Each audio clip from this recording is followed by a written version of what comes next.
A minha alma estava longe do caminho do céu. Amen. Que Dieu vous bénisse. Et bon anniversaire. Amen. Merci beaucoup. Nous allons rentrer directement dans la parole. Mais je voulais, si vous le permettez,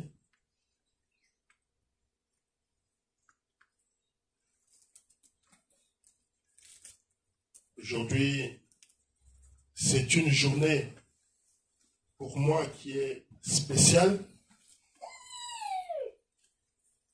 Pour nous tous, c'est une journée qui est spéciale.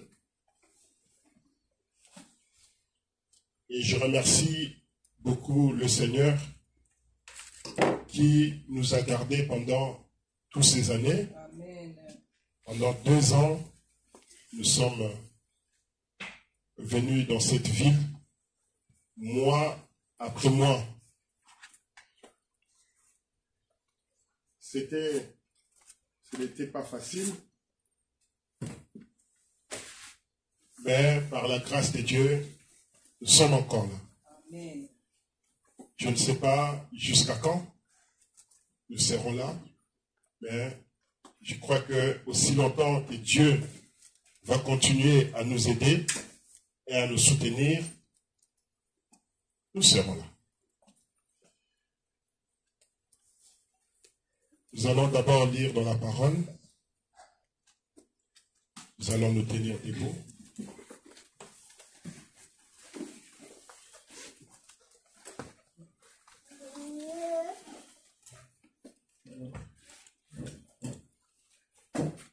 Nous allons lire dans Jean chapitre 14, verset 15.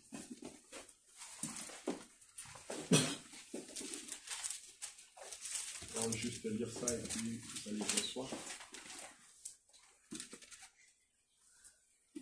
Jean 14, 15.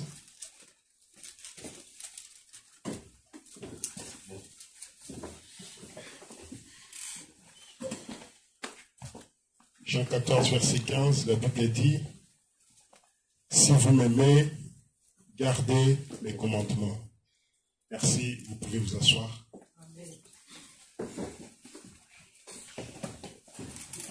Je remercie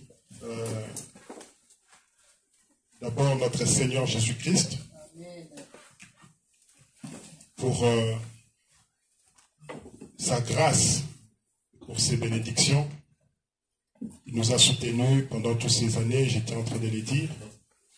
Je remercie notre cher pasteur, le pasteur Jean-Marie Mouya, qui nous a soutenus dans ce travail, qui nous a conduits dans ce travail. Je remercie les frères et sœurs de Cherbourg, Maman Nardette, frère Redel, qui va peut-être arriver un peu plus tard. Il m'avait dit qu'il avait un certain programme, mais il va venir un peu plus tard. Je remercie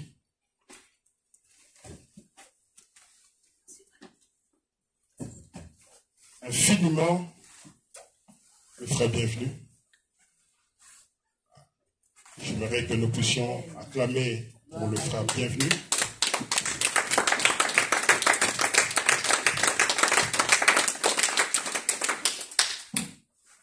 Je remercie aussi ma femme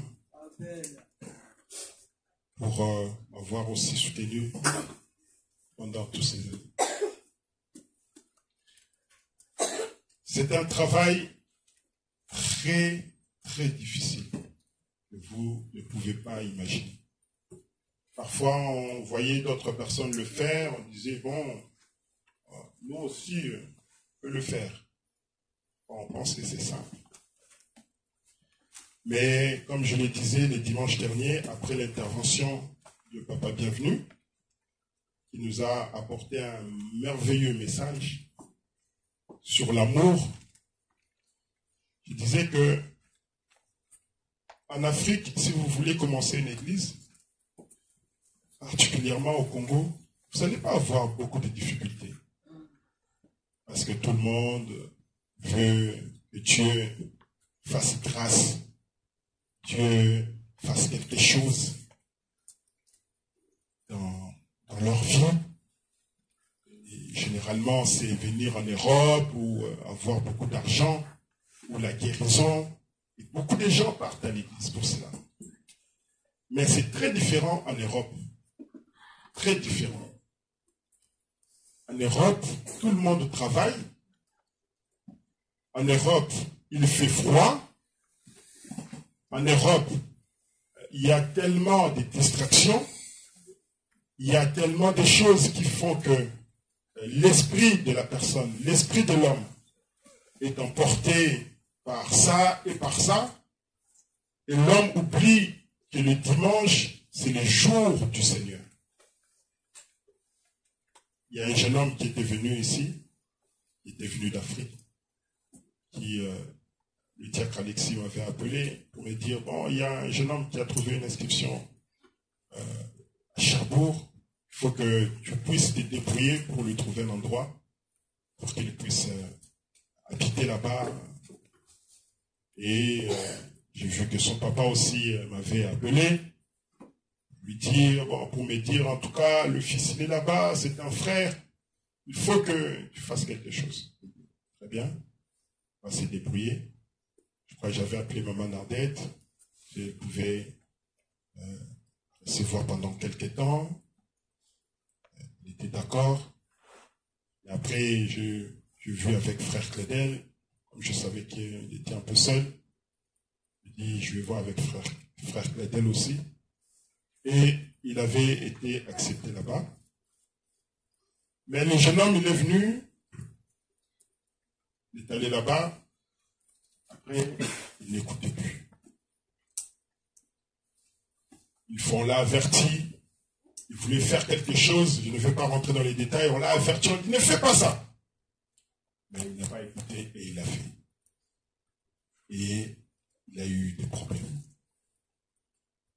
Et par la suite, comme il s'était retrouvé un peu en difficulté, il devrait trouver un endroit pour aller habiter, il a trouvé un petit travail. Et le travail, c'est seulement le week-end. Seulement samedi et dimanche. Et ça fait que, déjà vous venez de l'Afrique, vous entrez dans un autre monde, vous êtes dans des études, mais en plus de cela, on vous ravit le dimanche pour ne pas écouter la parole. Et parfois, comme j'avais dit la dernière fois, les statuts des frères et sœurs qui viennent à Cherbourg, deux fois je regarde un peu. Je ne suis pas trop quelqu'un qui regarde ce genre de choses. Et quand parfois j'ai regardé ces statuts, c'était vraiment terrible. Je me disais, mais est-ce que ça, c'est un fils d'un frère? C'est un frère ou ce n'est pas un frère? Parfois, c'est des trucs terribles. Vous savez, je l'ai appelé, je dis, mais il ne faut pas faire des choses comme ça. Si tu es un chrétien, reste chrétien.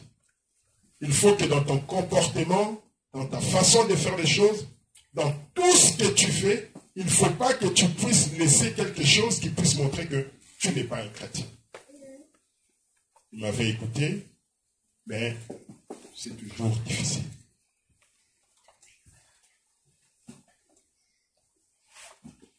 Donc, c'est pour vous dire que le travail est très difficile.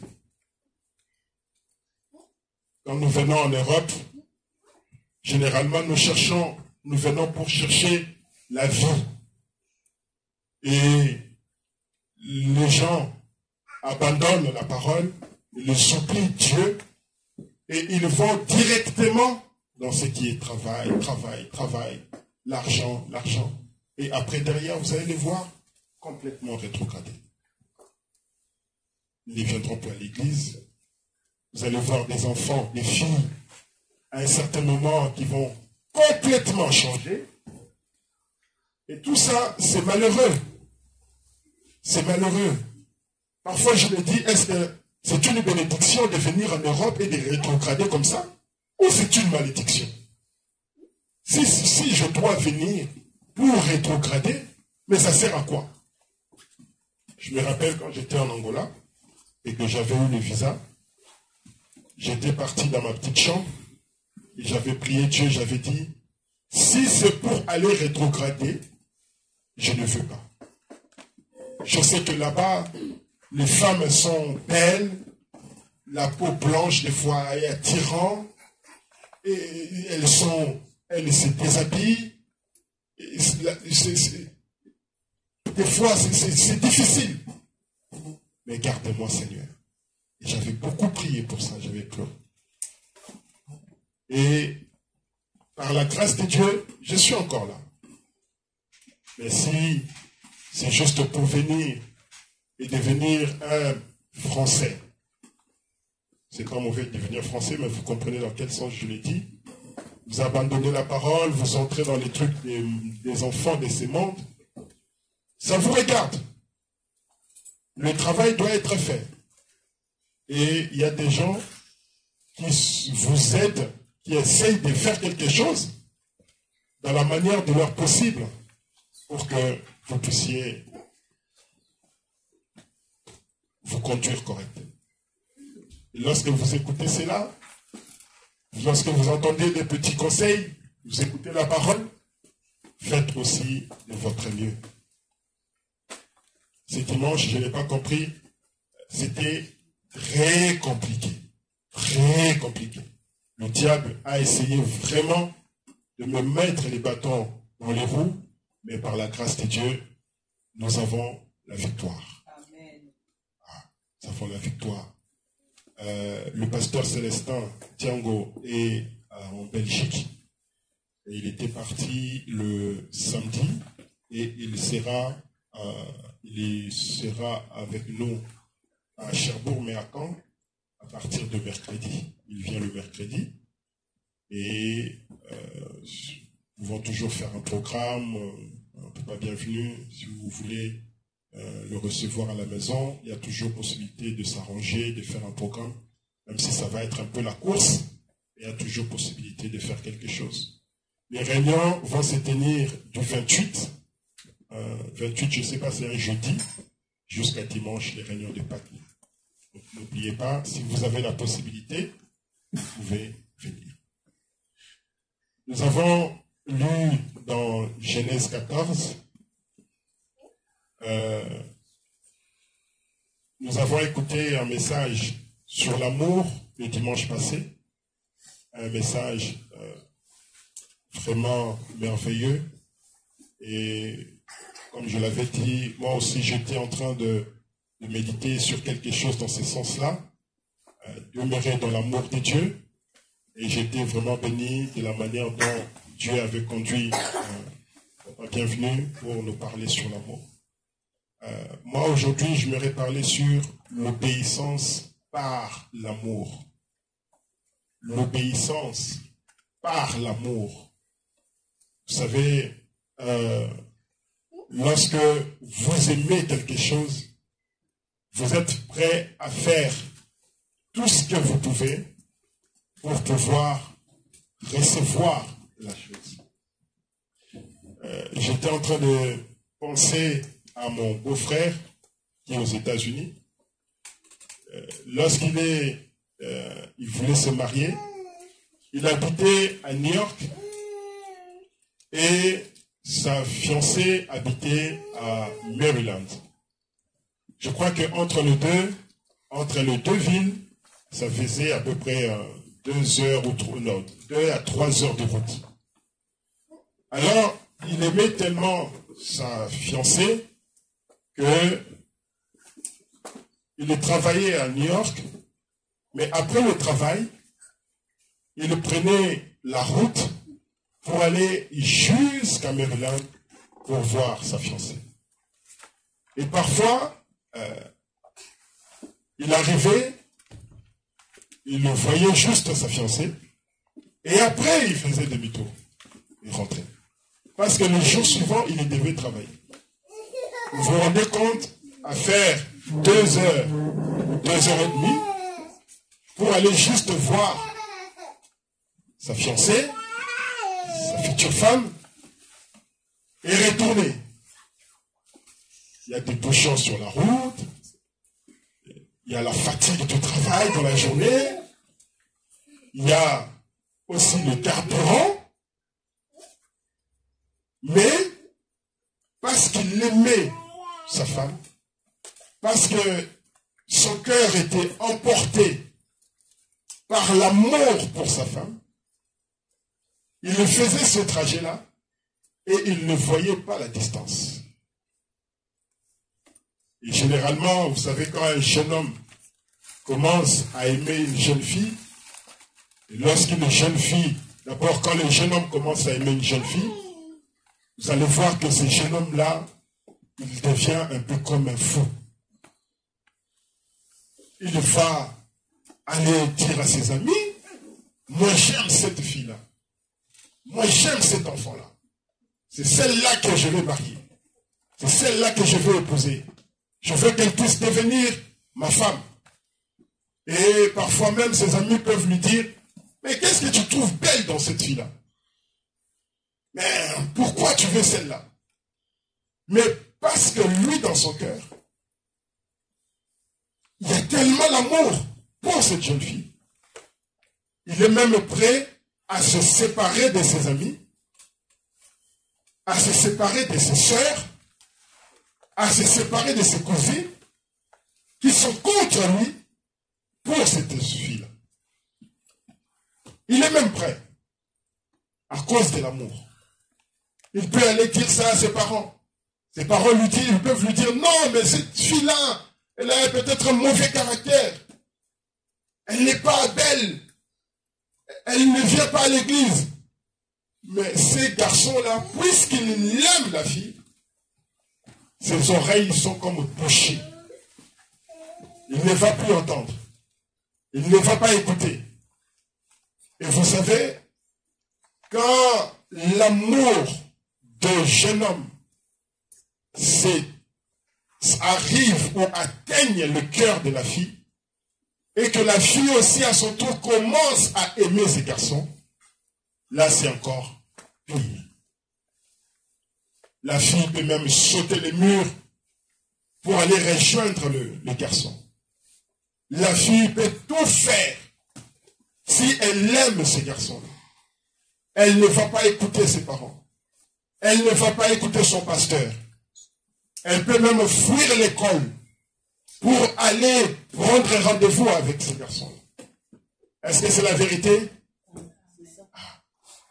À cause de l'amour, à cause de quelque chose qui brûle dans votre cœur, vous êtes prêt à faire toutes ces choses-là, tous ces sacrifices-là. Mais quand vous avez l'amour pour Dieu, quand vous avez l'amour pour Dieu, réellement un véritable amour pour Dieu, c'est encore pire. L'obéissance par l'amour. Je connais un frère, c'était après le Covid. Alors ils étaient fiancés, ils voulaient se marier. Alors on leur a dit, bon, on sort de Covid, il y a encore des mesures restrictives, vous ne pouvez pas vous marier, attendez encore quelques mois. Alors la sœur, c'était insupportable pour elle. Tout celui qui venait pour lui dire attends encore 1 ou 2 mois, c'était son ennemi. Vous voyez ce que fait l'amour? Alors, nous voulons parler sur l'obéissance par l'amour. Parce que quand on aime réellement, on fait des choses automatiquement. On ne force pas. Il n'y aura pas quelqu'un derrière qui va vous dire vas-y, vas-y. Non. Puisqu'il y a quelque chose dans votre cœur, puisqu'il y a quelque chose dans votre âme, puisqu'il y a un amour qui est fort dans votre cœur, lorsqu'on vous dira, faites ceci, la parole dit ceci, vous allez trouver quelque chose dans la parole, vous allez obéir de vous-même. Dans Genèse 29,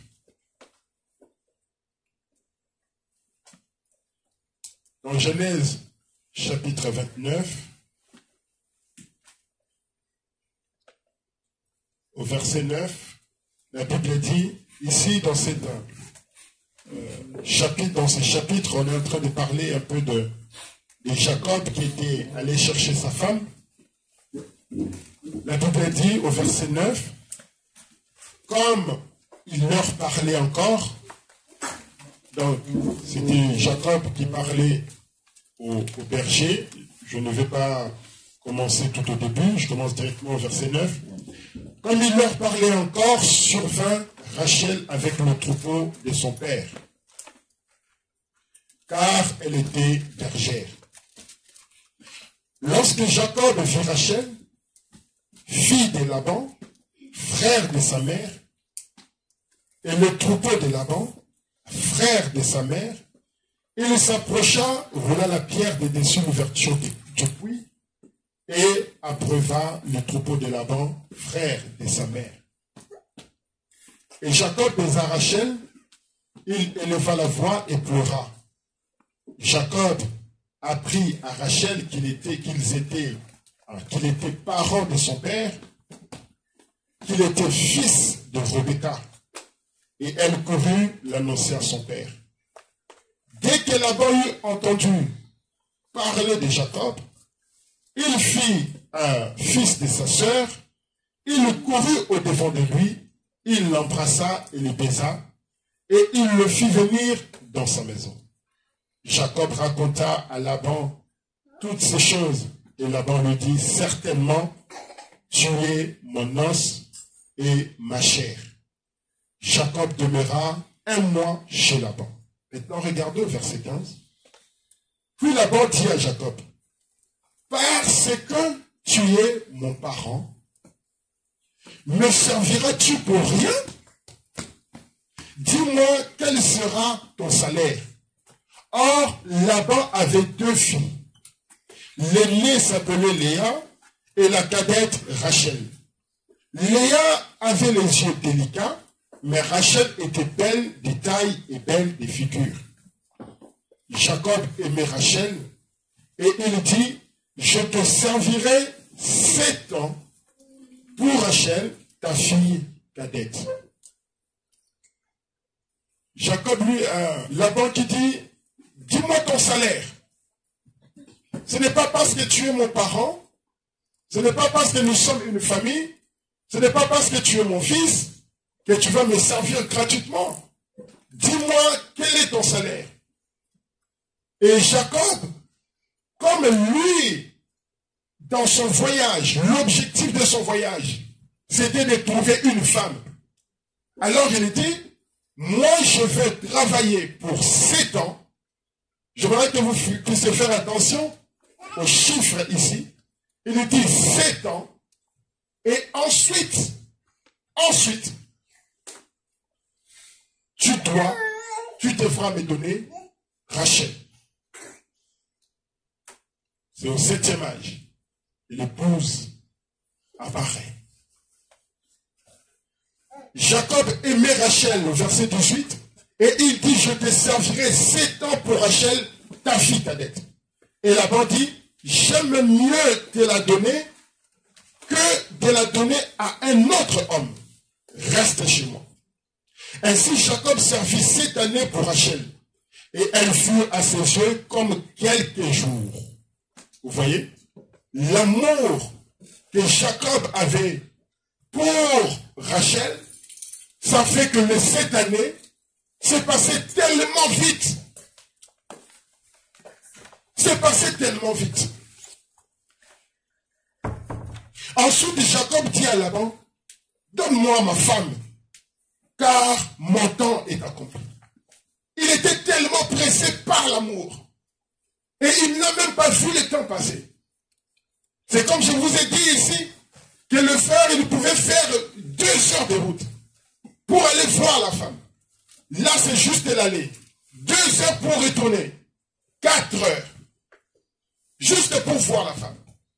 Et il pouvait rentrer 1 heure du matin. Le jour suivant, la même chose. Il pouvait dépenser tout son argent. Il pouvait mettre... ça ne l'embêtait pas de mettre du carburant pour aller voir sa femme. Comme on dit que l'amour ne connaît pas de distance. Et regardez qu'après avoir travaillé pendant les 7 ans, Jacob qui dit, donne-moi ma femme car mon temps est accompli, et j'irai vers elle. Laban réunit tous les gens du lieu et fit un festin. Le soir, il prit Léa. Maintenant, au lieu de lui donner sa femme, Laban va prendre Léa, sa fille, et l'amena vers Jacob, qui s'approcha d'elle. Et là-bas, Laban, donnant pour servante à Léa, sa fille, c'est pas sa servante. Le lendemain matin, voilà que c'était Léa. Oh. Moi, j'ai travaillé pour ma femme Rachel. C'est celle-là que j'aime. Elle est belle de figure. Elle a une très belle taille. Quand je la vois, vraiment, je n'arrive pas. Les 7 années que j'ai demandé pour travailler pour elle, c'est passé comme une journée. C'est passé tellement trop vite. À cause de l'amour que Jacob avait. Il n'a pas vu 7 ans passer. Et maintenant, le jour où je dois recevoir ma femme, je vois, on me donne une autre personne. On me donne une autre femme. Et la Bible dit, alors Jacob dit à Laban, mais qu'est-ce que tu m'as fait? Non, ce n'est pas juste. Qu'est-ce que tu m'as fait? N'est-ce pas pour Rachel que j'ai servi chez toi? Pourquoi m'as-tu trompé? Amen. Ça, c'est l'amour qui parle. Et il dit, pourquoi m'as-tu trompé? Laban dit, ce n'est point la coutume dans ces lieux de donner la cadette avant l'aîné. Chez nous ici, la coutume, ce n'est pas de notre coutume que la petite sœur aille au mariage avant la grande sœur. D'abord, c'est la grande sœur qui part, ensuite c'est la petite. Amen. Et regardez, c'est que Laban va lui demander, ce n'est point la coutume. Maintenant, regarde au verset 27, il dit, achève la semaine avec celle-ci, prends d'abord Léa, pendant 1 semaine, va avec Léa, achève la semaine avec celle-ci, et nous te donnerons aussi l'autre pour le service que tu feras encore chez moi pendant cette nouvelle année. Oh, moi j'ai travaillé pour Rachel. Maintenant on me donne Léa. Quelque chose que je ne savais pas. Je ne savais pas que la coutume ici disait d'abord la grande sœur, ensuite la petite sœur. Mais moi quand je suis venu, j'ai parlé de Rachel. Je n'ai pas parlé de Léa. Mais comme la coutume ici nous dit d'abord la grande sœur, maintenant on lui dit travaille encore 7 années pour avoir Rachel. Tu dois travailler 14 ans. 14 ans. Et regardez, Jacob fit ainsi, et il acheva la semaine avec Léa. Puis Laban lui donna pour femme Rachel, sa fille, et Laban donna pour servante à Rachel, sa fille Bilia, sa servante. Jacob alla aussi vers Rachel, qui l'aimait plus que Léa, et il servit encore Laban pendant cette nouvelle année. L'obéissance par l'amour. Parce qu'il aimait Rachel, parce qu'il aimait cette femme, regardez que Jacob ne s'est pas trop disputé. À cause de l'amour qu'il avait pour Rachel, il a accepté encore de travailler pendant 7 ans. Ça, c'est l'amour, c'est que ça. Il a encore travaillé pendant 7 ans. Mais nous, si nous aimons réellement le Seigneur, si nous aimons réellement Dieu, qu'est-ce que nous ne pouvons pas faire? Lui, il nous a tant aimés. Il a abandonné le ciel. Il a abandonné son trône pour venir nous chercher. Qu'est-ce que nous ne pouvons pas faire pour lui? La Bible nous parle de Job. Nous pouvons prendre Job 2, s'il vous plaît. Dans Job, au chapitre 2,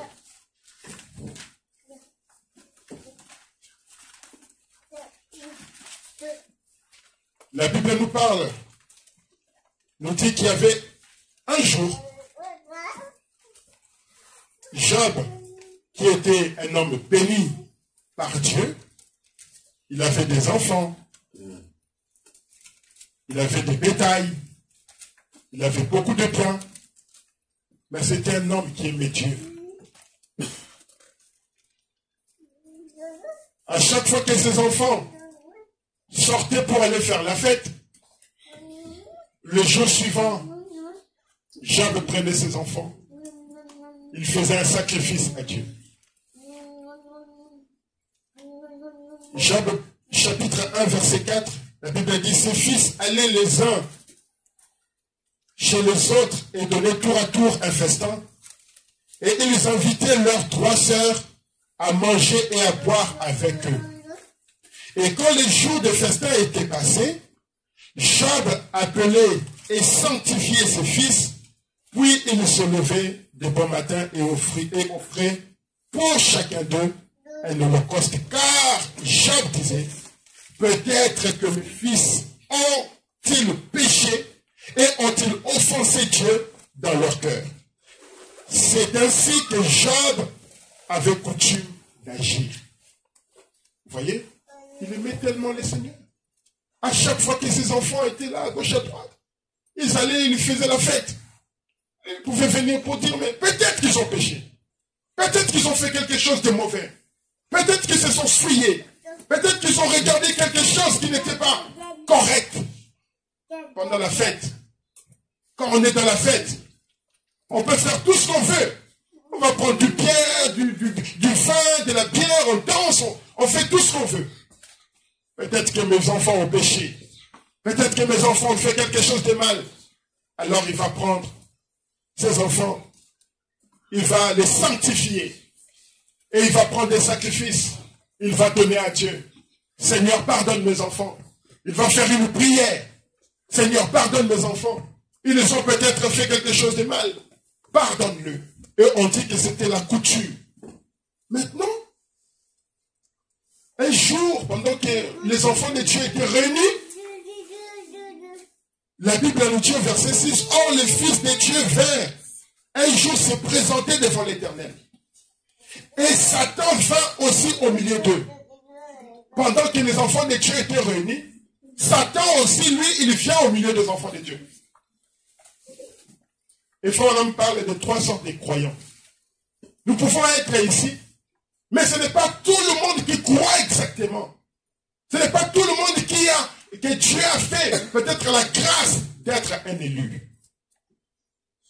Et ces jours-là, pendant qu'ils étaient dans leur rassemblement, regardez que Job était là et le diable aussi est venu. Et l'Éternel dit à Satan, d'où viens-tu? Il dit, et Satan répondit à l'Éternel de parcourir la terre et de m'y promener. Il est là tranquille. Dans un monde, il parcourait. Il n'y avait rien qui l'embêtait. Et de m'y promener. L'Éternel dit à Satan, as-tu remarqué mon serviteur Job? Il n'y a personne comme lui sur la terre. C'est un homme intègre et droit, craignant Dieu. Et se détournant du mal. un homme qui craint Dieu, un homme qui se détourne du mal, un homme qui aime Dieu, un homme qui obéit à Dieu. Mais ce n'était pas qu'il y avait quelqu'un qui le poussait, qui le forçait. Non, c'était par amour. Quand on a l'amour pour Dieu, on le craint. La crainte de Dieu, l'amour de Dieu. Et Satan qui va dire au verset 9, et Satan répondit à l'Éternel, est-ce d'une manière désintéressée que Job te craint? Est-ce que c'est d'une manière désintéressée que Job craint Dieu? Est-ce que quand Job il vient à l'église, quand Job il vient pour prier, quand Job se déplace, est-ce que c'est sans intérêt? Mais il vient à l'église à cause d'un intérêt. Peut-être parce qu'il a envie que Dieu puisse lui donner beaucoup d'argent. Peut-être parce qu'il veut que Dieu puisse le guérir d'une certaine maladie. Peut-être parce qu'il veut que Dieu puisse lui donner un visa pour qu'il puisse venir en Europe. Ce n'est pas d'une manière désintéressée. C'est peut-être parce qu'il vient à l'église, parce qu'il veut avoir un bébé. Ce n'est pas d'une manière désintéressée. Il y a quelque chose, il fait quelque chose. C'est parce que tu l'as béni. C'est parce qu'il est heureux. Et regardez, la Bible dit, il dit, ne l'as-tu pas protégé, lui, sa maison et tout ce qui est à lui? Tu as béni l'œuvre de ses mains.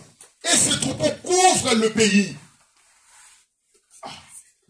Tu l'as tellement béni. Et ce troupeau couvre tout le pays. Il a tout ce qu'il faut. Mais étends ta main, touche à tout ce qui lui appartient. Et je suis sûr qu'il te maudit en face. La tactique de l'ennemi. Job, Satan, il dit, Job est du genre d'homme où quand tu le bénis, il t'aime. C'est un peu comme nous les humains. Quand tu donnes quelqu'un 100 €, ah, il est content. Ah non, ce frère-là, c'est un très bon frère. Je l'aime bien. C'est un très bon frère. Mais le jour où on ne te donne pas 100 €, ah, j'étais vraiment dans le besoin. Ce frère-là, ça remonté à ma baie. Ah, ça vraiment monté à ma baie. Pourquoi? Parce que ce jour-là, j'étais dans les besoins. D'ailleurs, je l'ai vu dans les transports. Et moi, j'étais là, je n'avais même pas 10 € pour payer les transports. Il a refusé de me donner 10 €. Et ça devient la rancune, ça devient la haine, ça devient la colère. Mais Job, Satan qui dit, c'est parce que tu l'as béni. Mais Job n'était pas comme ça. Job n'aimait pas Dieu à cause de biens matériels. Job aimait Dieu de tout son cœur. Parce qu'il savait que c'est Dieu ici, c'est tout ce que je peux. C'est tout ce qui. Comment je peux dire ça? Il vaut tout mon cœur. Tout mon cœur. Tout ce que je suis. C'est ce Dieu. Il plaçait Dieu en première position. Il plaçait Dieu en premier lieu. Avant, c'était que il n'avait pas de ce genre de cœur-là, que quand Dieu me bénit, je suis à lui. Quand tu ne me bénis pas, je l'abandonne. Ce n'était pas ce genre de chrétien-là. Quand je suis dans le besoin, je vais à l'église. Maintenant, quand je suis en abondance, j'abandonne Dieu. Non, non, non, non. Job n'était pas ce genre-là. Et il dit, tu as béni l'œuvre de ses mains, et ce troupeau couvre le pays. Mais étant ta main touche à tout ce qui lui appartient, je suis sûr qu'il te maudit en face. L'Éternel dit à Satan, voici tout ce qui lui appartient, je te le livre. Seulement ne porte pas la main sur lui. Et Satan se retira de devant la face de l'Éternel. Au verset 2, au chapitre 2, verset 3, l'Éternel dit à Satan, as-tu remarqué mon serviteur Job? Il n'y a personne comme lui sur la terre. C'est un homme intègre et droit, craignant Dieu. Un homme intègre et droit, craignant Dieu. Si Dieu, Dieu des cieux, il peut faire un témoignage comme ça pour toi, un être humain, alors c'est que tu es vraiment un homme particulier. C'est que tu es vraiment une femme particulière. Le Dieu du ciel témoignait comme ça de Job, à cause de l'amour qu'avait Job pour l'Éternel.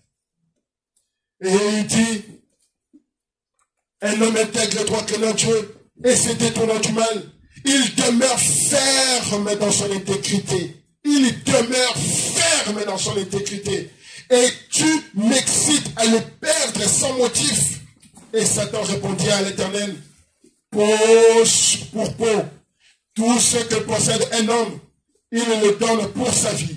Mais étends ta main, touche à ses os et à sa chair, et je suis sûr qu'il te maudit en face. L'Éternel dit à Satan, voici je te le livre, seulement épargne sa vie. Au verset 9, regardez maintenant Satan qui attaque Job, qui apporte la maladie, qui détruit ses enfants, qui détruit tous ses bétails, qui détruit tous ses biens. Il a tout emporté. Et regardons verset 9, verset 8. Et Job a pris un tison pour se gratter et s'assit sur la cendre. Il était devenu tellement malheureux. Job était là, était devenu malheureux. Il n'avait plus ses enfants. Il n'avait plus ses biens. Il n'avait plus ses bétails. Il était devenu d'un coup, tout s'est effondré. Comme un frère, vous pouvez être un homme d'affaires, un commerçant, avec beaucoup de biens, avec beaucoup de richesses. Vous venez à l'église en voiture, vous êtes très heureux. Et le diable passe par là. Dieu vous fait passer par une épreuve. Et d'un coup, pouf, vous n'avez plus rien. Allez-vous abandonner Dieu. Et Job, il s'est retrouvé dans cette condition-là. Dans le cendre, dans la cendre. Et regardez, la Bible dit, sa femme lui dit, tu demeures ferme dans ton intégrité. Amen. La femme, au verset, si nous regardons chapitre 2, verset 3, c'est Dieu qui était en train de dire à Satan. Il lui dit, l'Éternel dit à Satan, as-tu remarqué mon serviteur Job? Il n'y a personne comme lui sur la terre. C'est un homme intègre et droit craignant Dieu. Ça, c'est ce que Dieu avait dit à Satan. Il a prononcé le mot intègre. Et regardez que la femme, sous l'inspiration de l'ennemi, sous l'inspiration du diable, qui vient dire à son mari, au verset 9, sa femme lui dit, tu demeures ferme dans ton intégrité. Vous voyez, la femme n'était pas là. Quand Dieu était en train de parler, de discuter avec le diable. La femme n'était pas là. Mais regardez que le même diable est là. Il vient dans la pensée de la femme. Il rentre dans la femme. Et il prononce les mots que Dieu avait utilisés quand ils étaient en débat avec Satan. Et il dit, et tu demeures dans ton intégrité, maudis Dieu et meurs. Maudis Dieu et meurs. Mais Job lui répondit, tu parles comme une femme insensée. Tu ne connais pas la gloire de Dieu. Tu ne connais pas l'amour de Dieu. Tu ne connais pas la grâce de Dieu. Écoutez ce que Job lui dit. Quoi?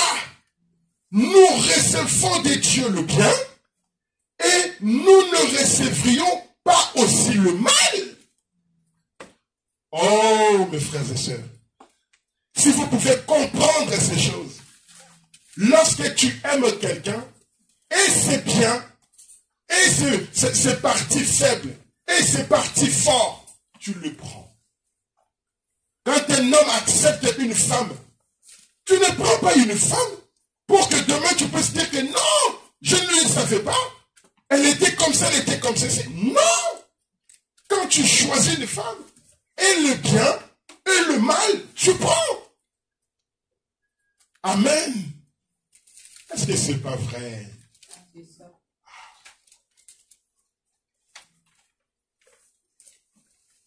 Il nous dit,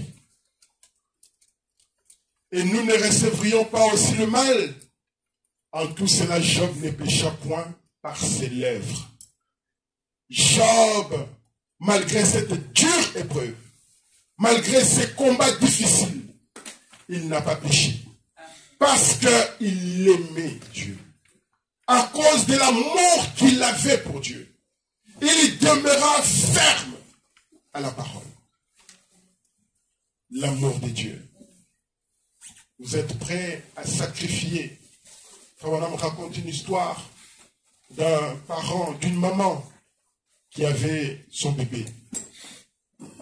Et ce bébé-là, elle était peut-être sortie pour aller faire quelque chose, peut-être puiser de l'eau. Et en revenant, elle trouve sa maison en train de brûler. Il les regarde, il dit, oh, j'ai mon bébé qui est là-dedans. Je ne peux pas laisser mon enfant là-dedans. Alors, il a pris un vêtement, elle l'a mis sur sa figure. Et elle est rentrée dans le feu. Pendant que les autres, les hommes et les femmes étaient dehors en train de crier, ne pars pas, ne rentre pas, ne rentre pas. Mais l'amour qu'avait cette maman-là pour son bébé, l'amour que cette mère avait pour son enfant, elle ne pouvait pas supporter. Elle est rentrée dans le feu. Elle voyait qu'ici, à la mort, elle disait, si je veux mourir, que je meure avec mon enfant. Elle est rentrée dans le feu. Elle est allée chercher son enfant. Elle a pris le vêtement qu'elle avait mis sur sa figure. Elle a emballé son bébé. Et elle est sortie. Les cheveux ont pris feu. Sa figure s'est déformée. À cause de l'amour que cette mère-là avait pour le bébé. Mais remarquez que plus tard, le prophète nous dit que cet enfant-là, elle a grandi, elle est devenue une jolie fille. Une très belle fille. Et elle est partie dans la campagne, dans la grande ville. Alors qu'ils habitaient dans la campagne, elle est partie dans la grande ville pour étudier. Elle arrive dans cette grande ville. Elle rentre dans l'atmosphère, dans la vie de la ville. Dans l'influence des gens, des enfants de cette école-là. Un peu comme nous sommes aujourd'hui. Nous entrons dans les influences. Nos enfants entrent dans les influences. Et vous savez, cette jeune fille-là, qu'est-ce qui lui est arrivé? Elle a eu une copine. Comme nos jeunes ici, vous aimez avoir des copines et des copains à l'école. Ce n'est pas mauvais. Mais il faut avoir des très bons garçons. Des très bons copains qui ne vont pas vous éloigner de la parole, qui ne vont pas vous influencer vers le mal, qui ne vont pas vous influencer vers des choses contraires à la Bible, contraires à la parole de Dieu. La parole, c'est Dieu. La parole, c'est la vie éternelle. En dehors de cette Bible, en dehors de cette parole, c'est la mort. C'est la mort. Et cette jeune fille, elle est partie. Elle a eu une copine. Et cette copine a commencé à lui dire, tu dois être comme ça. Tu dois être comme ça. Nous, chez nous, c'est comme ça. Nous, chez nous, c'est comme ça. Et un jour, elle devait rentrer. C'était pendant les vacances, elle rentre à la maison. Et elle était avec cette copine-là. Et dans les bus, sa copine voit sa maman. Et qu'elle montre. Regarde cette femme-là. Comment elle est moche. Comment elle s'est brûlée partout. Un peu comme nous le faisons. Comme nous le faisons. Parce que nous voyons quelqu'un un peu de bizarre sur la route. Donne-moi dans les bazars. Et cette femme-là a eu honte de sa maman. Au lieu de dire non, c'est ma mère, il y a ceci qui s'était passé. Elle dit non, regarde vraiment. Elle a commencé à critiquer aussi sa propre maman. Et lorsqu'ils sont descendus dans le bus, la pauvre mère, avec beaucoup d'amour dans son cœur, beaucoup d'affection dans son cœur, elle vient en courant pour embrasser sa fille. Mais la fille qui la repousse, elle fait semblant comme si elle ne la connaît pas. Frères et sœurs, heureusement qu'il y a toujours des témoins. Et il y avait des témoins qui étaient là qui ont dit, mais qu'est-ce qui ne va pas, toi, jeune fille? Qu'est-ce qui ne va pas? C'est le fait que tu sois allé dans la grande ville. Tu as eu maintenant des influences. Et tu commences à rejeter ta propre mère. Tu rejettes ta propre maman. Et on a raconté l'histoire. Comment cette mère a souffert pour cet enfant-là. Comment cette mère-là s'est sacrifiée pour sa fille. Mais regardez comment la fille, elle rejette. Elle abandonne. Le Dieu Tout-Puissant, qui a abandonné le ciel, qui a abandonné sa gloire, qui a abandonné son trône, il est venu sur la terre. Mais c'était pour qui? Mais pour toi, pauvre malheureux. Pour moi, pauvre malheureux. À qui Dieu m'a créé pour être chef sur la terre. Dieu m'a créé pour être le dirigeant de la terre. Être Adam sur la terre.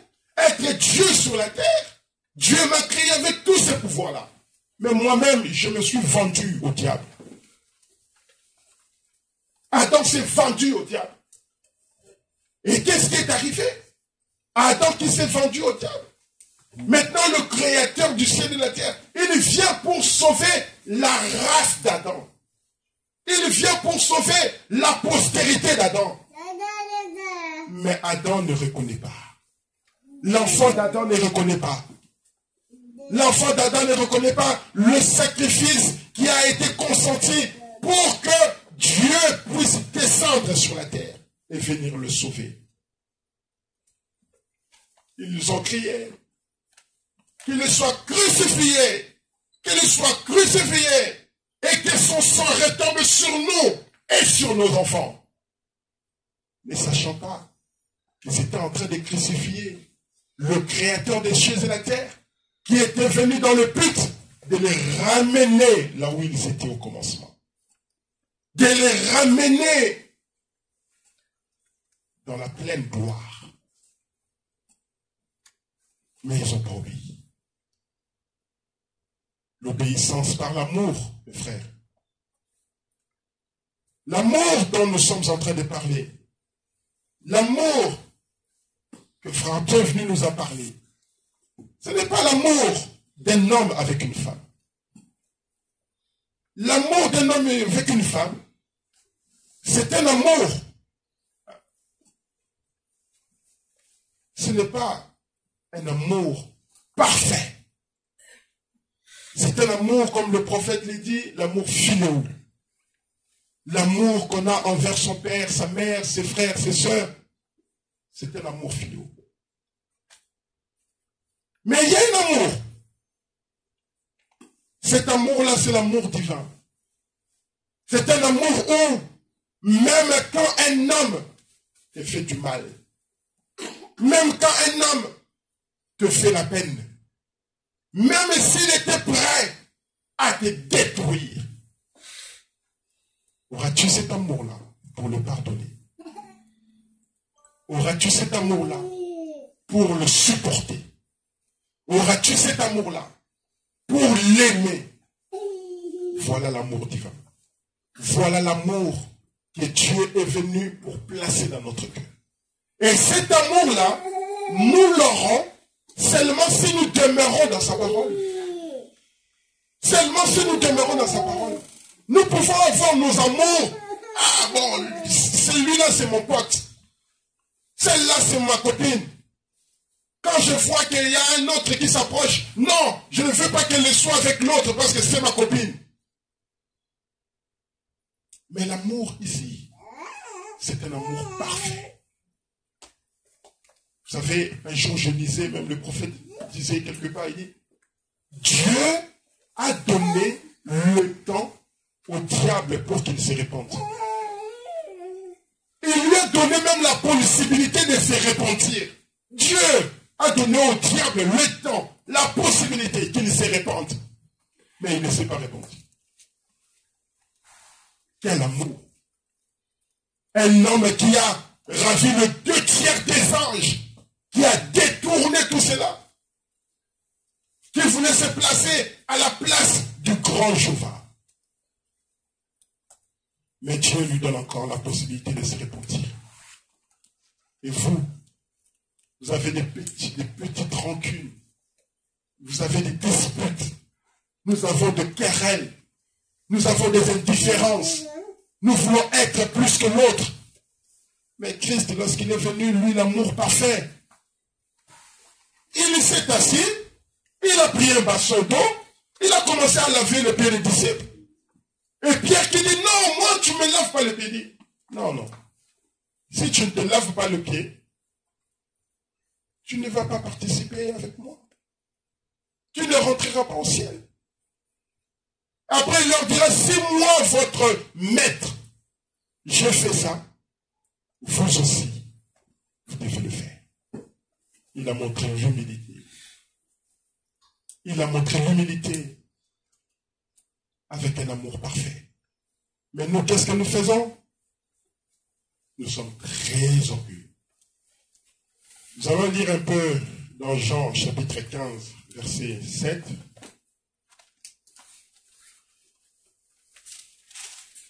Jean 15, chapitre 7, il est dit, si vous demeurez en moi et que mes paroles demeurent en vous, demandez ce que vous voudrez et cela vous sera accordé. D'abord, la condition, c'est de demeurer. Si vous demeurez en moi et que mes paroles demeurent en vous, demandez ce que vous voudrez et cela vous sera accordé. Si vous portez beaucoup, il dit, si vous portez beaucoup de fruits, c'est ainsi que mon Père sera glorifié et que vous serez mes disciples. Comme le Père m'a aimé, je vous ai aussi aimé. Demeurez dans mon amour. Demeurez dans mon amour. Si vous gardez mes commandements, vous demeurerez dans mon amour.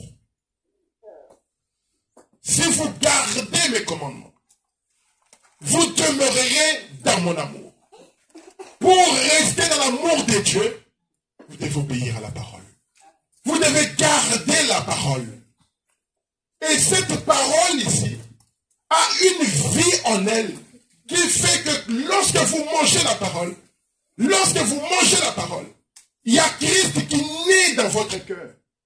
Et Christ, c'est l'amour. Et cet amour-là sera l'amour parfait. Ça ne sera pas un amour comme nous avons aujourd'hui. Vous allez faire un sacrifice, mais un sacrifice. Le sacrifice qu'un jeune homme peut faire pour sa femme. Le sacrifice qu'une jeune fille peut faire pour son futur mari. Elle est prête même à désobéir à ses parents. Elle est prête à pleurer tous les jours, à ne pas manger, parce qu'elle veut ce mari-là. Elle veut aller au mariage. Et si le mari lui dit, fais ceci, elle fait. Nous allons nous retrouver dans tel magasin, je vais peut-être acheter quelque chose. Elle va partir. Même si on lui dit, la parole est interdite de faire ça. Mais à cause de l'amour qu'elle a pour ce garçon, elle va oublier tout ce que la parole dit. Elle va oublier. À cause de l'amour. Et nous, je sais que ce micro-là a un problème. Et nous, est-ce que nous ne pouvons pas avoir ce genre d'amour pour notre Dieu? La Bible continue et dit, si vous gardez mes commandements, vous demeurerez dans mon amour, de même que j'ai gardé les commandements de mon Père et je demeure dans son amour. Je vous ai dit ces choses afin que ma joie soit en vous et que votre joie soit parfaite. Peut-être Dieu peut m'aider avec l'antenne là, je pense que c'est ça qui fait ça. Et que votre joie soit parfaite. Regardez au verset 12. C'est ici mon commandement. D'abord, il disait, demeurez dans mes commandements. Tourne ça un peu comme ça. C'est les piles. Ah, je pense que c'est les piles. Je peux mettre les piles ici.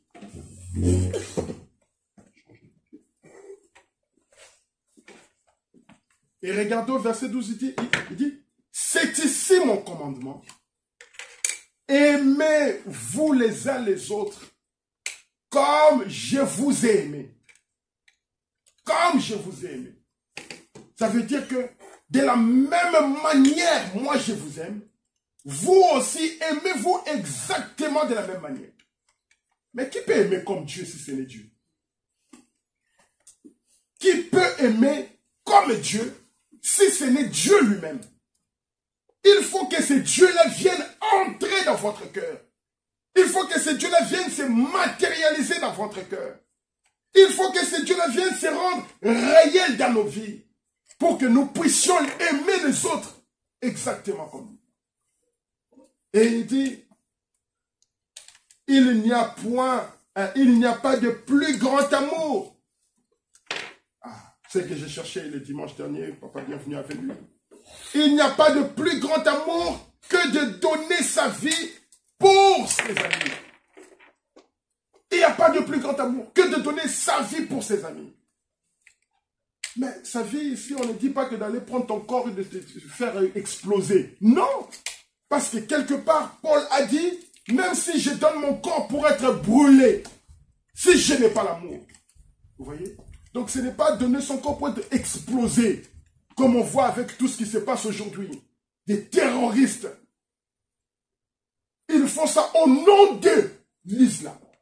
Au nom du terrorisme. Il vient là, il se donne lui-même l'amour pour... C'est l'amour pour je ne sais pas quoi. Non, ce n'est pas ça. L'amour ici, c'est de se sacrifier pour les autres. C'est de donner son temps pour les autres. C'est d'aimer les autres. C'est de les servir. Quand tu vois, toi maman, tu vois ton garçon qui est en difficulté, ton cœur est brisé. Un enfant qui n'écoute pas à la maison, le cœur de la maman est complètement brisé. Mais mon garçon, pourquoi tu n'écoutes pas? Pourquoi tu ne fais pas ça? Pourquoi tu n'obéis pas? On va te parler, on va parler, on va parler. Ne fais pas ça. Vous savez, une fois j'étais en Angola, quand j'étais en Angola, j'ai vendu dans une boutique. Et il y avait un jeune homme, qui était un grand bandit. Il était reconnu dans la ville, un grand bandit, et il était recherché.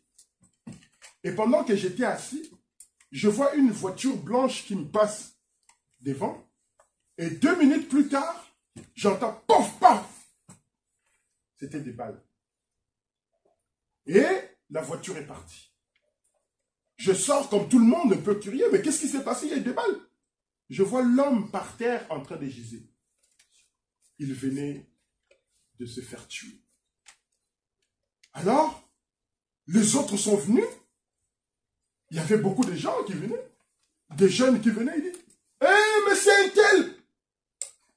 Tout le monde le reconnaissait. « Eh, mais c'est un tel, on l'a tué !» Les autres disaient, « Ah ben oui, mais c'est un grand bandit. Hein.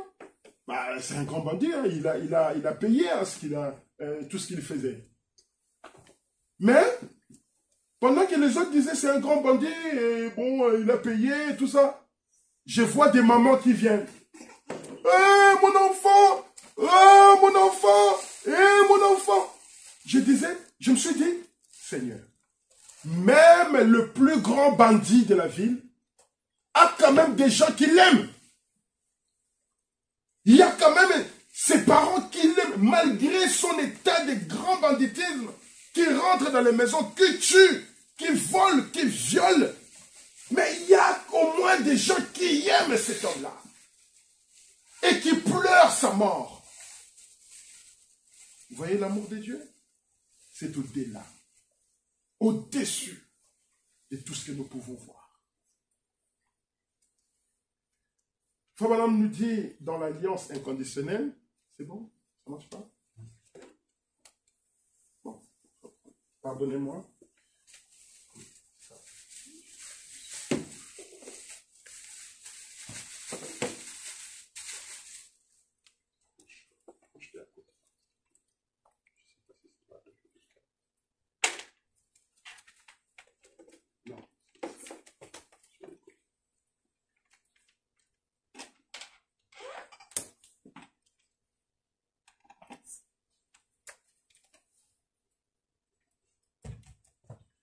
Et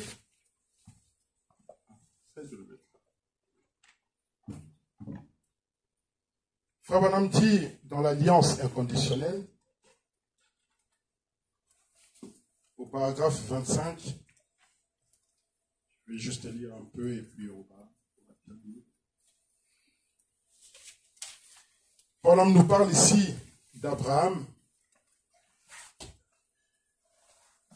Il nous dit, un jour, Abraham, qui n'était pas plus que n'importe quel autre homme,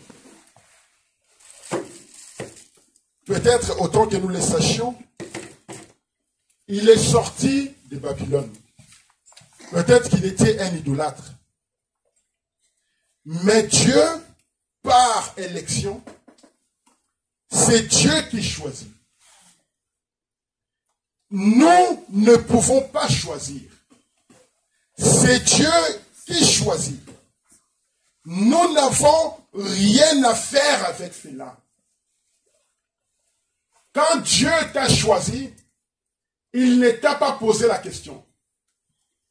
Il ne te posera pas la question. Il t'a choisi.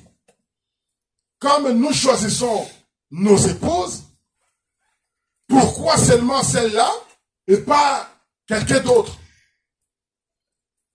C'est un choix.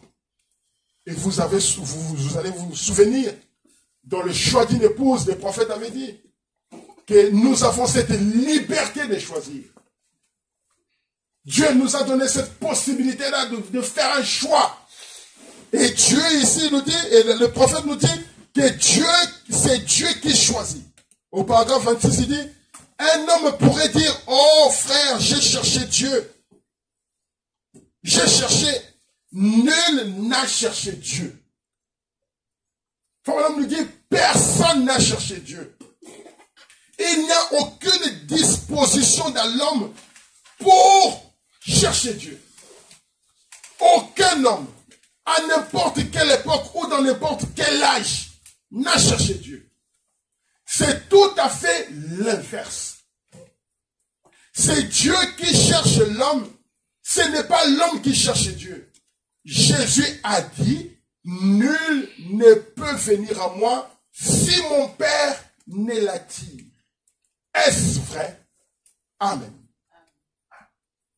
Tout d'abord, lorsque l'homme a été déchu de la grâce, sa nature a été changée. Il a fui Dieu et il s'est caché loin de Dieu. Et c'est toujours ça, sa nature. Paul dit que la nature de l'homme, c'est de fuir. Il ne cherche pas Dieu. Il n'aime pas Dieu. Quand il était tombé dans les jardins d'Éden, il n'était pas parti. Oh Dieu, tu es où? Je suis tombé. Non! Il est parti se cacher. Il s'est enfoui. Et frère Branham nous dit, un homme ne peut jamais chercher Dieu pendant qu'il est un pécheur. C'est Dieu qui doit chercher l'homme. Amen. C'est Dieu qui cherche l'homme. Et quand Dieu te cherche, il va te trouver. S'il t'a élu, si tu es une prédestinée, si tu es un prédestiné, il va te trouver. Et en toi, il placera l'amour pour l'obéir. L'amour obéir et se conformer à sa parole. Il dit, avant que quelque chose se passe ici à l'extérieur, pour faire de vous un chrétien, il faut qu'il se passe quelque chose ici dans le cœur pour vous faire tourner vers le christianisme. Avant que vous puissiez devenir chrétien, avant que quelque chose commence en vous, apparaisse physiquement, il faut d'abord qu'à l'intérieur, il faut d'abord qu'à dedans, il puisse y avoir quelque chose. Il faut que Dieu place son amour en vous. Il faut que Dieu place sa grâce en vous. Et si cette grâce-là est en vous, si cet amour-là est en vous, vous allez l'aimer. Et vous allez l'obéir. Comme Job, qui avait cet amour-là de Dieu en lui. Malgré tout ce qui lui était arrivé. Malgré toutes les difficultés. La femme qui se tourne, qui dit, mais maudit Dieu et meurt. Il dit, tu es un insensé. Tu parles comme un insensé. Tu parles comme une femme qui ne réfléchit pas. Ah. Il dit, c'est le père Abraham, paragraphe 29. Ah. D'abord, il dit, c'est vrai, c'est l'élection. C'est Dieu qui fait cela. Paragraphe 29. C'est le père Abraham qui était le premier, à ce que je sache, de ce côté-ci, après les déluge, à être appelé par grâce, par élection. Dieu n'a pas choisi Abraham du fait qu'il était Abraham, ni du fait qu'il était un homme bon. Dieu l'a choisi parce qu'il était un élu. Dieu l'avait déjà prédestiné. Et je peux vous dire, mes frères et sœurs, que nous ne sommes pas ici en ce moment pour rien. C'est parce que Dieu nous a élus. Dieu nous a fait grâce. Dieu nous a prédestinés. Pourquoi nous ne sommes pas à l'extérieur? Pourquoi nous ne sommes pas dehors? Pourquoi nous ne sommes pas en train de faire autre chose? Mais si nous sommes venus ici dans cette maison pour écouter la parole, c'est parce que nous sommes des enfants de Dieu prédestinés. Sinon, nous ne serions pas ici. Sinon, nous ne serions pas ici. Maintenant, j'aimerais mentionner quelque chose.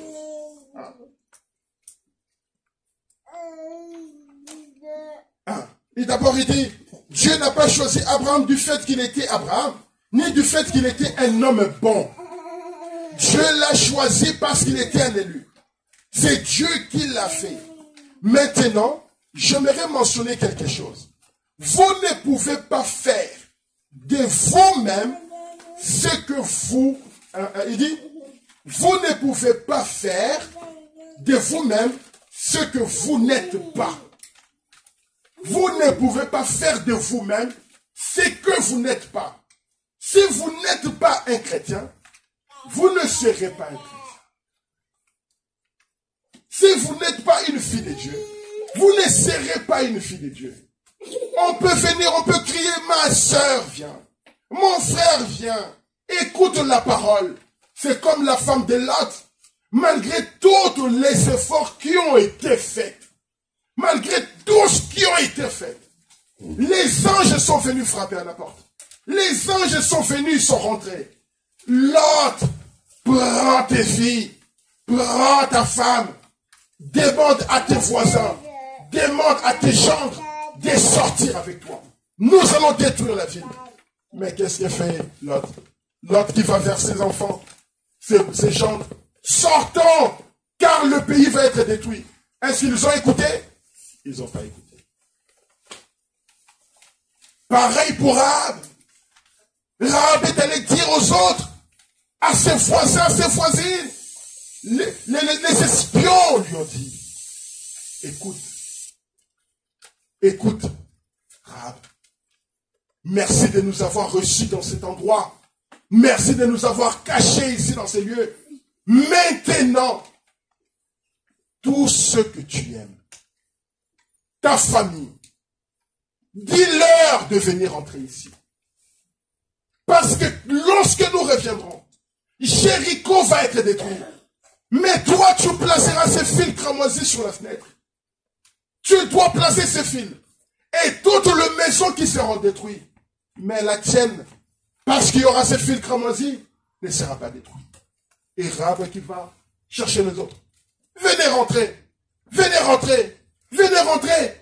Parce que le pays de la ville va être détruit. Jéricho va être détruit. Ils ont écouté? Ils n'ont pas écouté. Au temps de Noé, c'était la même chose. Noé qui était en train de construire l'arche. Noé qui dit aux autres, mais venez entrer. Je construis cette arche pendant 120 ans. Venez rentrer. Mais attends, mais toi tu es fou. Tu vas construire ton arche là-haut de la montagne. Mais quand on construit un bateau, c'est pour le mettre à côté de l'eau. Et pourquoi toi tu vas le mettre là dans la montagne? Mais tu es fou. On lui dit, Noé qui dit à ses frères, ce monde va être détruit par l'eau. Il y aura la pluie qui va venir. Il y aura un déluge qui va s'abattre sur nous. Il y aura la mort qui va venir. Mais est-ce qu'ils ont écouté? Ils n'ont pas écouté. Ils n'ont pas écouté. Malgré l'insistance, malgré des larmes et des pleurs, malgré les sacrifices, Noé qui aimait Dieu, qui obéissait aux ordres de Dieu et qui faisait quelque chose d'après la vision de Dieu, a dit, mes frères, venez entrons. Ce monde va être détruit. Écoutez ce que dit Dieu. Écoutez ce que dit la parole de Dieu. Ils n'ont pas écouté. Ils ont refusé. Mais vous savez ce qui s'était passé? Ils étaient tout autour là, ils regardaient. Ils se sont dit, on va quand même voir. Dès qu'on va voir une goutte de pluie, alors nous allons courir pour rentrer. Parce qu'à cette époque-là, ils n'avaient jamais plu. Ils n'avaient jamais vu de l'eau descendre du ciel. Donc ils ne pouvaient pas croire Noé. Mais, lorsqu'ils ont vu effectivement la pluie, ils sont venus, Noé, ouvre-nous. Mais ce n'était plus l'affaire de Noé. C'était devenu l'affaire de Dieu. Et c'est Dieu qui avait fermé de l'intérieur. Il a pris les clés. Noé, en tant qu'un homme, il pouvait avoir pitié d'eux. Il pouvait ouvrir pour entrer dans la fenêtre. Mais là, ce n'était plus question. Ce n'était plus question d'un homme. C'était Dieu. Et Dieu a fermé les portes. Plus personne ne pouvait rentrer. L'obéissance par l'amour, mes frères. L'amour de Dieu dans votre cœur vous fera aimer venir à l'église. Vous les jeunes, il ne faut pas que les parents à chaque fois vous réveillent. On va aller à l'église. On va aller à l'église. Je vous comprends. Même moi aussi, lorsque j'étais jeune, ça m'arrivait aussi. C'était difficile de me réveiller pour aller à l'église. Mais il a fallu quelqu'un pour me bousculer, pour me pousser, pour me dire, hey, c'est le jour de l'église. Avant, je boudais, je me réveillais tard, je faisais parfois exprès. Parfois, on me tapait même pour me réveiller. Mais à un moment donné, je me suis dit, oh, c'est beau, c'est merveilleux. Si je ne pars pas à l'église, où irai-je encore? C'est là que je trouve mon plaisir. C'est là où je trouve ma joie. C'est là où je me sens un être humain. Je vais aller où? Au bar? Je vais marcher avec les potes? Il faut me dire quoi? Il faut m'enseigner quoi? Il faut m'apprendre quoi? Chers jeunes, à un moment donné, commencez à comprendre la réalité des choses. Nous étions des jeunes. On pouvait aller aussi aux toilettes.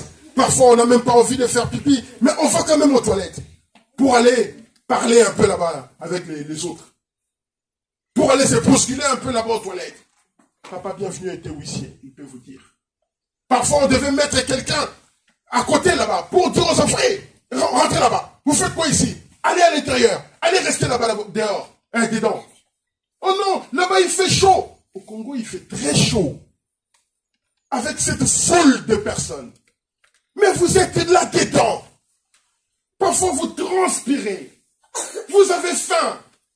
L'église qui commence à 8 heures, les gens, ils sont déjà là. Jusqu'à 17 heures. Mais on supportait. Et aujourd'hui, par la grâce de Dieu, nous sommes en train de faire quelque chose. Mais demain, ça sera vous. Ça sera peut-être mon fils divin qui viendra ici aussi pour prêcher la parole. Quand papa, il ne sera pas là. Quand moi, je ne serai pas là. Il y aura peut-être Perrette qui va venir conduire les champs ici. Mais il faut que quelqu'un fasse quelque chose. Mais vous n'allez pas le faire en vous poussant, en vous poussant, en vous poussant. À un moment donné, il faut que ça devienne l'amour. L'obéissance par l'amour. Qu'est-ce que la parole me dit de faire? Je le fais de moi-même. Oh, c'est terrible. C'est vraiment terrible. Voilà, on continue, il dit, au paragraphe 30, il dit, maintenant, j'aimerais mentionner quelque chose. Vous ne pouvez pas faire de vous-même ce que vous n'êtes pas. Si vous ne faites qu'imiter le christianisme, peu importe si vous prêchez l'évangile, vous avez besoin d'un appel à laquelle dans votre âme. C'est vrai. Si vous essayez tout simplement d'imiter un chrétien, vous êtes misérable. Tout en sachant dans votre cœur que vous n'êtes pas un chrétien. Et le fruit de l'esprit, il faut dire, pour être un chrétien, il faut que Dieu vous appelle. Dieu a appelé Abraham.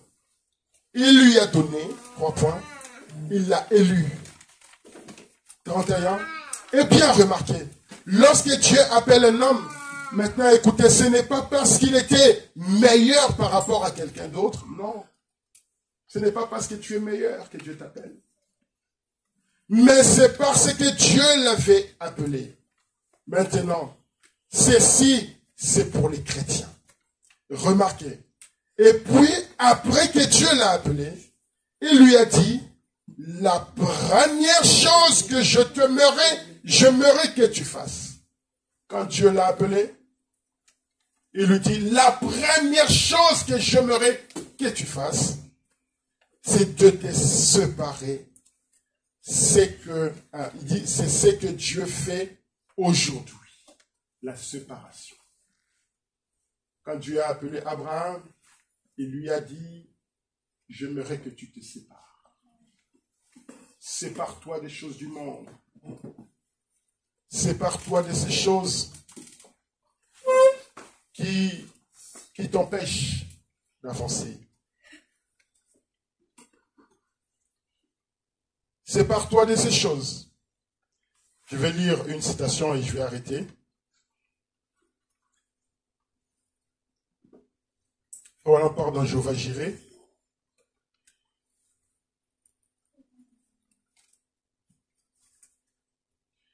Il explique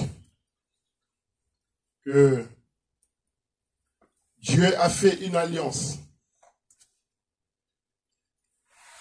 Dieu a fait la première alliance avec Adam. Et cette alliance-là consistait à lui dire, ne fais pas ceci, ne fais pas cela. Mais cette alliance-là n'avait pas marché. Donc il dit, au paragraphe 25, le prophète nous dit, dans Jéhovah Jireh, du 2 avril 64,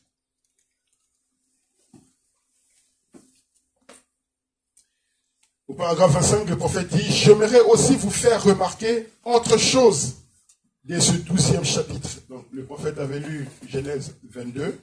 Il dit, au 12e chapitre, il dit que l'alliance était tout à fait inconditionnelle. Dieu a fait une alliance avec Abraham de manière inconditionnelle. Rien n'y était rattaché. J'ai, et non pas si vous.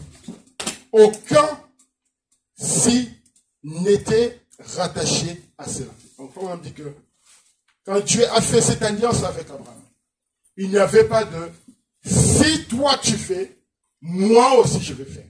Il n'y en avait pas de cela. Il dit, avec Adam, il dit, tu ne mangeras pas de cet arbre. Tu ne feras pas ceci. Tu mangeras de tout ce qui est dans les jardins d'Éden, mais sauf l'arbre qui est au milieu du jardin. Mais avec l'alliance qu'il a traitée avec Abraham, Il n'y avait pas de si, il n'y avait pas de conditions. Alors il dit, je l'ai déjà accompli. Il donna à Abraham l'alliance inconditionnelle. Et sachez que dans l'alliance adamique, c'était, donc l'alliance avec Adam, c'était, si vous ne touchez pas à cet arbre, alors je ferai telle et telle chose. Mais si vous y touchez, alors j'aurai à faire telle et telle chose. Vous voyez? Cela était rattaché à la loi. L'alliance avec Adam était rattachée par une loi. Mais maintenant il dit, mais dans cette alliance-ci, dans l'alliance que Dieu fait avec Abraham, je t'ai déjà fait père de plusieurs nations. Ah, il n'y a pas de conditions. Je t'ai déjà fait père de plusieurs nations. C'est tout inconditionnel. L'alliance et la grâce absolue, rien que la grâce. Parce qu'il était élu. La seule chose qu'il avait à faire pour conserver, maintenant écoutez, la seule chose que Abraham avait pour conserver cette alliance était de rester et de demeurer dans le pays. Maintenant, Abraham, tu dois obéir à cette loi que je te donne, à cette recommandation que je te donne. Il n'y a pas de loi, il n'y a pas de condition, ou je veux dire, il n'y a pas de condition, mais il y a quand même une loi que tu dois respecter. Il y a quand même une parole que tu dois respecter. Je t'ai choisi, je t'ai élu, sans que tu fasses quoi que ce soit, sans que tu sois le meilleur ou que tu sois qui que ce soit. Non, je t'ai choisi par grâce. Je t'ai pris comme un idolâtre. Je t'ai choisi, c'est moi qui t'ai choisi. Mais, pour que tu restes dans cette alliance, pour que tu sois béni dans cette alliance, tu dois respecter ce que je te demande. Et ce que je te demande, c'est quoi? Écoutez maintenant. Il dit, la seule chose qu'ils avaient à faire pour conserver cette alliance était de rester et de demeurer dans le pays. Ah, rester, demeurer dans le pays. Et toute bénédiction venue avec l'alliance était avec eux. Pour que tu sois béni, tu dois rester dans le pays. Tu dois rester dans le pays. Et aujourd'hui, notre pays, c'est le message de l'heure. Aujourd'hui, notre pays, c'est le message que le prophète a apporté. Le pays, c'est cette colonne de feu-là. Le pays, c'est Dieu. Abraham, vous allez vous souvenir, le prophète lui dit quelque part, il dit, il était béni. Dieu lui avait donné tout. Il était l'héritier de la terre. Mais, il était encore en train de courir à gauche à droite. Il cherchait une terre qui était sans fondement. Qui n'avait ni commencement, ni fin des jours. Et le prophète nous dit que ce pays qu'Abraham cherchait, c'était Jésus-Christ. C'était Dieu Tout-Puissant. C'est un pays. Et nous, notre pays, c'est le message. C'est le message qui amène Christ en toi. C'est le message qui crée Dieu dans ton cœur. Il dit, la seule chose qu'ils avaient à faire est de rester dans le pays. Ici, nous voyons, lorsqu'ils allèrent en Égypte, qu'ils perdirent leur bénédiction, mais pas leur alliance. Lorsqu'ils sont partis dans l'Égypte, lorsqu'Israël s'est retrouvé en Égypte, ils ont perdu leur bénédiction. Ils sont devenus des esclaves là-bas. N'est-ce pas? Ils sont devenus des esclaves. Mais, ils n'avaient pas perdu l'alliance. Ils étaient toujours des enfants de Dieu. Ils étaient toujours des enfants prédestinés. Des enfants d'Abraham. Et nous aussi, des fois, il nous arrive de sortir, de faire des erreurs, de commettre des fautes. Mais, si vous êtes un véritable fils d'Abraham, si vous êtes un élu, un fils élu, vous allez revenir. vous allez revenir. Une dernière citation. Le prophète nous dit, je crois que c'est dans la foi de Marie,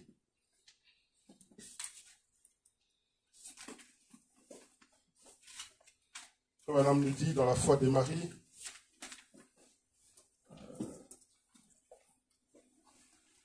paragraphe 49,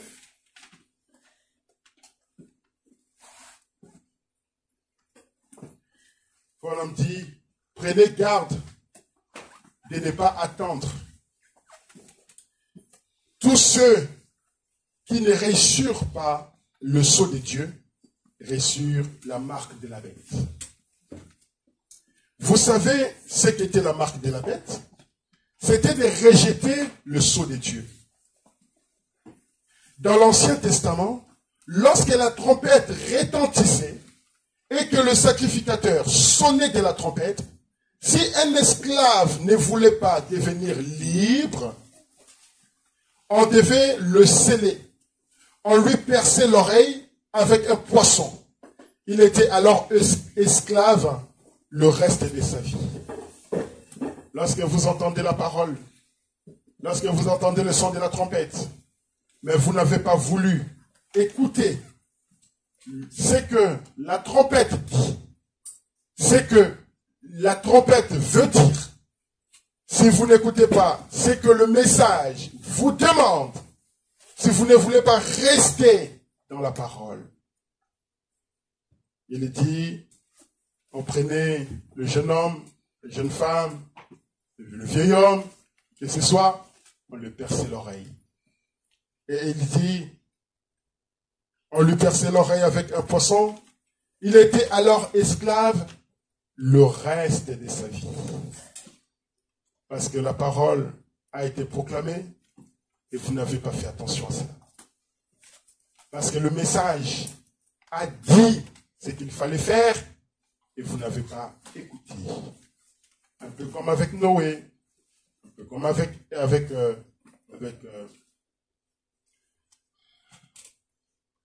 Noé, je ne sais plus. Tout ça, ce sont des choses que vous devrez savoir. Quand tu dis quelque chose, il faut écouter. Il faut obéir. Il faut se conformer. Il dit, on lui perçait l'oreille avec un poisson. Il était alors esclave le reste de sa vie. La foi vient de ce qu'on entend. Si vous n'écoutez pas cela et ne le recevez pas, alors vous êtes marqué de l'autre côté. Alors vous ne pouvez pas entrer. Amen. L'obéissance par l'amour. L'obéissance par l'amour, mes frères et sœurs, chers jeunes hommes et jeunes femmes, je vous aime beaucoup. Et des fois, je me dis vraiment, pourquoi je vous aime autant? Pourquoi je vous aime autant?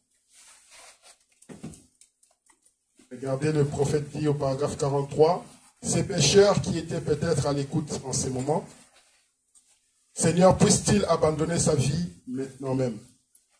Ces jeunes garçons têtus, ces jeunes garçons ou jeunes filles têtues, que maman n'arrive pas à amener à l'église, mais qui par hasard est à l'écoute.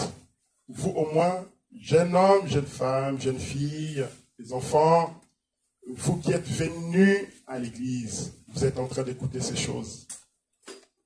Mais qui par hasard est à l'écoute, cette jeune fille a donné à ses rock'n'roll d'adolescents. Oh Dieu, fais-lui savoir que son petit corps sera bientôt rongé dans les vers. Genre, tu vas mourir. Il y aura les temps de la destruction qui arrivent.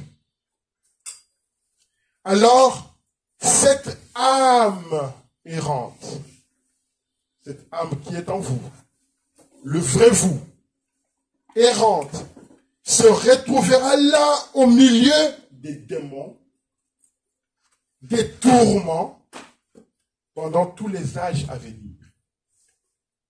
Choisissez. Est-ce que vous voulez obéir ou vous voulez que votre petite âme errante se retrouve un jour dans les tourments? Oh Dieu, ce soir, puisse cet enfant se tourner rapidement vers Jésus. Accorde-le, car nous le demandons au nom de Jésus. Amen. Merci beaucoup. Que Dieu vous bénisse. Amen. Nous allons nous tenir debout.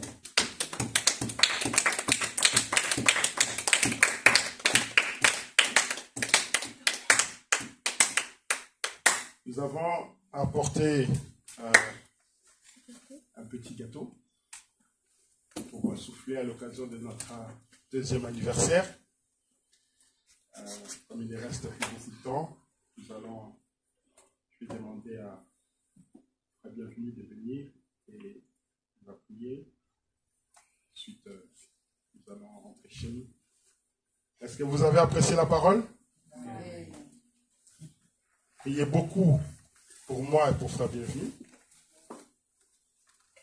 Le trajet est long, pénible, difficile. Et il y a beaucoup de dépenses. Tout cela s'est fait par amour. On ne le fait pas pour devenir des riches. On ne le fait pas pour gagner de l'argent. On le fait parce qu'on vous aime. Lorsque vous écoutez ces choses, c'est une grâce spéciale que vous avez. Essayez de faire un effort. Vous êtes des jeunes, c'est difficile. Vous traversez des périodes compliquées.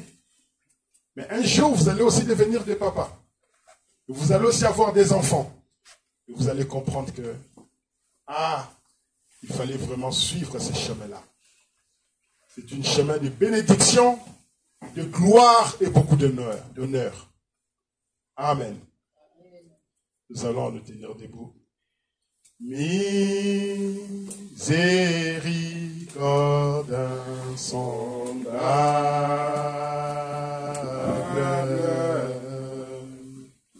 Dieu peut-il nous pardonner,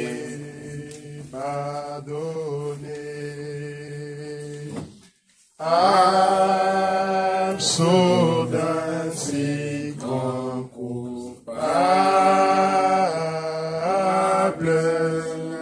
oh, et mes péchés oubliés, Jésus, je viens, Jésus, je viens. Je viens à toi, je viens à toi, tel que je suis, tel que je suis, je viens à toi. Jésus, je viens, Jésus, je viens à toi. Je viens à toi tel que je suis. Oh mon Dieu, prends-moi, Jésus, je viens. Pas bienvenue, vous approchez. Jésus, je viens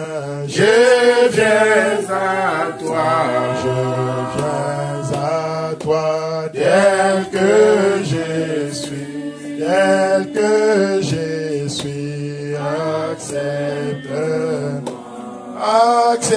accepte-moi, Jésus, je viens, Jésus, je viens à toi, je viens à toi, tel que je suis, mon Dieu.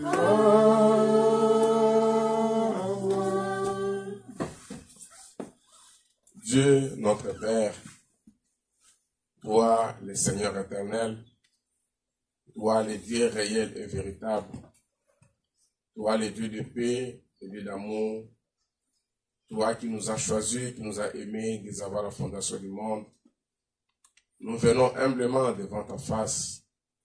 Nous venons humblement devant ton trône de grâce. Dans cet océan, ô Père bien-aimé de la vie, où il y a les vagues, ô Père éternel, le vent souffle de partout, Père. Mais Seigneur éternel, ô Dieu, il y a l'encre qui nous tient, Père bien-aimé. Et cette encre, Seigneur, c'est toi, le Seigneur Jésus-Christ, le Dieu réel et véritable, Père. C'est pourquoi, Père Dieu Tout-Puissant, nous venons humblement au devant de toi, ô Dieu, humblement, ô Dieu, chercher ta face, afin que, Père bien-aimé, nous puissions comprendre, afin que, Père éternel, nous puissions, ô mon Père, me s'y prendre, Seigneur, comment marcher, comment vivre dans ce monde, Père. Et que Dieu Tout-Puissant, si l'amour n'est pas en nous, si l'amour de Dieu n'entre pas en nous, Seigneur Jésus, Père bien-aimé, nous travaillons en vain. C'est pourquoi, Père, nous te prions. C'est pourquoi, Père, nous te demandons, ô Dieu, de mettre ton amour, d'inclure ton amour dans nos cœurs, Seigneur, pour que nous puissions t'aimer, ô Dieu, de manière, ô Dieu, comme avait dit ton prophète, même si tu nous envoies en enfer, et qu'en enfer, il y a l'amour de bien-aimé, nous serons dans la joie de pouvoir te servir. Seigneur Jésus, fais-nous grâce.